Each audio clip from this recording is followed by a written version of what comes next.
Responding tonight after a mother was left in the dark after searching for her son for almost months with no information on where he could be. Now she finds out he was killed the same night she last saw him. 3 News Side's Nathan Lee has her exclusive interview. Nathan. 172 days is how long Betterstein Wade has waited until she was told by a detective her son Dexter Wade was killed just 4 blocks from her home. This comes after she reached out to his friends, Jackson Police Department, and multiple detectives. Wade filed a missing persons report on March 14th, 9 days after she last saw Dexter. She would not receive any information on her son until August 24th. That was when a detective told her that Dexter was killed by a JPD cruiser while he was walking on the interstate. Wade was also told that her son was buried at the Pomper Cemetery before she knew where he was or if he was alive. I gave y'all all the opportunity in the world.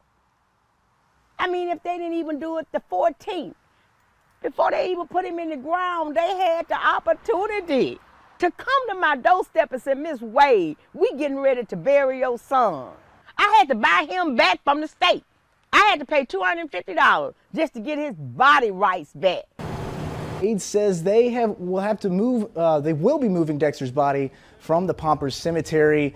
In a statement we just received from the city of Jackson, officials say that the investigation found no Yo, it's Big Ant, the spokesman, man. We back. Another edition of Urban Politicians TV, UPTV. Make sure you stay on your pivot at all times, man. Had to come tap in. And first and foremost, I want to say condolences to the entire Wade family. You heard his mother speak right there. Also, he has 2 daughters. Any close family, loved ones, friends, or anybody who dealt with him, who are going through it with this loss and this news right here. Missing for 7 months is a long time, but to receive this confirmation right here and how they received it and what was revealed, most definitely prayers up to that entire family, man. And I'm going to have a link in the description from WLBT3 where you can watch that clip in full. And I'm going to get into some stuff in this write-up in just a second, man. But this is all the way out of pocket. The way that it went down, her having to see that he got buried, and then them saying that it's no foul play and things of that nature, all the way out of pocket. Now imagine if that was somebody that was close to y'all. Y'all heard they got ran over on the highway by a state trooper. They didn't contact us, said that he was not missing, and he had a prescription bottle on him in the write-up from what they saying. So there was a form of identification. She's calling down there asking, have y'all seen him? Have y'all seen him? But they knew back then. So what y'all think this is? But the whole twist is she has a brother that was killed by police, and it was foul play there supposedly. So she's even wondering herself, is this retaliation? Is this get back? Was this done out of spite? They claiming no, but my nigga, what's really going on in the world, bro? How y'all kill somebody, y'all gonna bury the man without contacting the family? That ain't no mistake. That's done by, we gonna get down like this. This how we gonna play it. Mississippi, we've been having these type of stories going on out there. Y'all know we talked about Rasheen. How they killed him, sent his body back to his mother, bones, no skin on him or nothing, skull and things in a box, and she had to pay for that body back. This is out of line, bro. The feds, y'all should be involved. Y'all got time to do all these RICO charges, all this other stuff y'all be doing. Why y'all ain't out there covering this? It should be a full-fledged investigation on this from the feds, because these is people that's getting the tax dollars. How y'all kill a man? He been over there for 7 months and y'all didn't know nothing. What is you saying? That don't make no sense at all. How y'all gonna bury somebody in the plot and then y'all don't have no information? This is out of pocket, bro. It is what it is. I ain't trying to hear no excuses. I ain't trying to hear nothing. I don't care about his background, what he been through in life or nothing like that. But the write-up says this: for 172 days, Betterstein Wade left no stone unturned in searching for her 37-year-old son, Dexter. She asked neighbors, searched abandoned houses, called detectives, and posted messages on social media begging him to come home. Dexter would never see those messages. He was killed on the night of March 5th after being struck by an off-duty police officer driving along I-55 South. Wade questions why it took so long for the Jackson Police Department to tell her about her son's death. She found out in late August, months after she filed her initial missing persons report. She also questions what happened to the officer involved. An officer comes to tell me he killed somebody on the freeway and I'm just going to sign off on it. She asked, I don't have any information on what happened, what you did or nothing. Every job I worked at, I had an incident on the job. I had to explain why.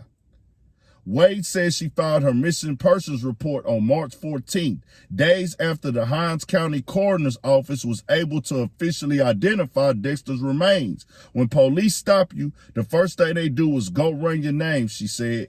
They tell you your address, everywhere you lived, everything. Why didn't they run his name or take his handprints to know who he was? Wade previously filed a wrongful death suit against JPD in connection with the death of another family member, her brother George Robinson. That suit is still pending in Hinds County Circuit Court. In July, Judge Deborah Gibbs recused herself. Meanwhile, criminal charges against two of the officers involved in Robson's death were dismissed. Another officer, Anthony Fox, was sentenced to 5 years in prison in August 2022 after being found guilty on culpable negligence manslaughter. Several agencies, including the Mississippi Attorney General's Office, the FBI, the USA Attorney's Office, the Mississippi Bureau of Investigation, the Clinton Police Department, and the JPD, say Fox's conviction should be reversed.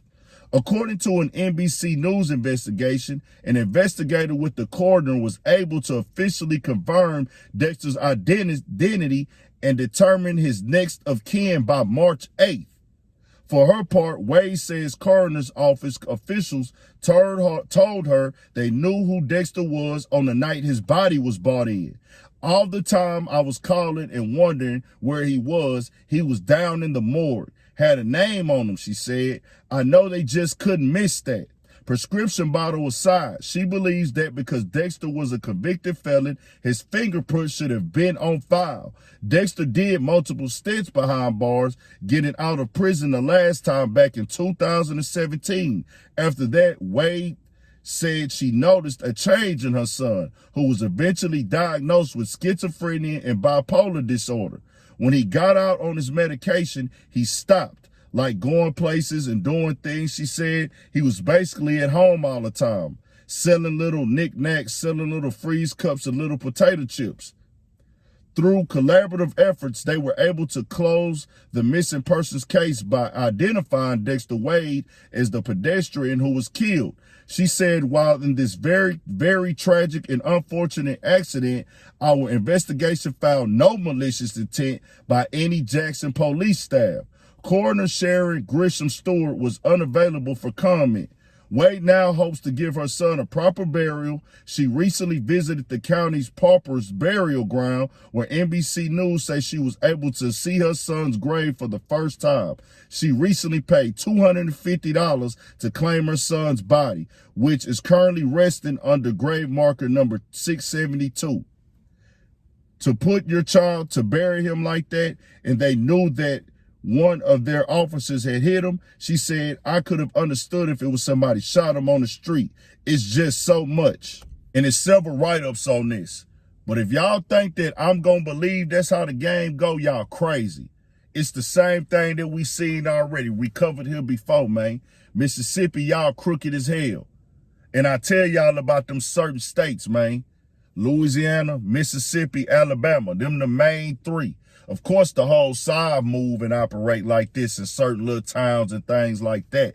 But them three there, it get real wicked. Certain parts of Georgia too.